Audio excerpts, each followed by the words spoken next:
ನಮಸ್ತೆ, ನನ್ನ ಹೆಸರು ಕಶ್ವಿ. ನಾನು 3ನೇ ತರಗತಿಯಲ್ಲಿ ಕಲಿಯುತ್ತಿದ್ದೇನೆ. ಕತೆ ಹೇಳುವೆ ಕೇಳಿ.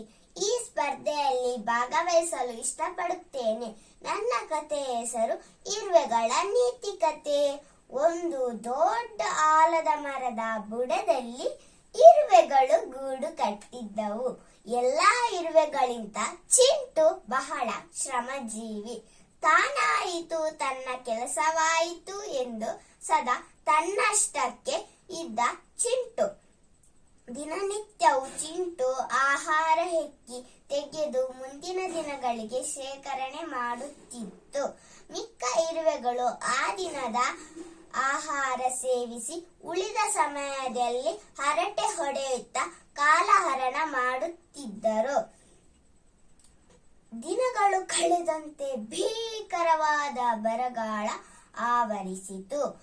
ಎಲ್ಲೂ ಊಟ ಸಿಗದೆ ಇರುವೆಗಳು ಪರದಾಡಿದವು. ಮಾತ್ರ ಚಿಂಟು ಇದು ಯಾವುದರ ಪರಿವೆಯೇ ಇಲ್ಲದೆ ನೆಮ್ಮದಿಯಾಗಿ ಜೀವಿಸುತ್ತಿದ್ದ. ಅಂದು ಚಿಂಟುವನ್ನು ಕಿಚಾರಿಸಿದ ಮಿಕ್ಕ ಇರುವೆಗಳು ಇಂದು ಚಿಂಟುವಿನ ಮನೆ ಬಾಗಿಲಲ್ಲಿ ಸಾಲುಗಟ್ಟಿ ನಿಂತಿದ್ದವು.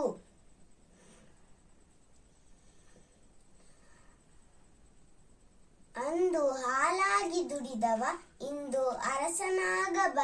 ಅರಸನಾಗಿ ದಾನ ಮಾಡುತ್ತಿದ್ದ.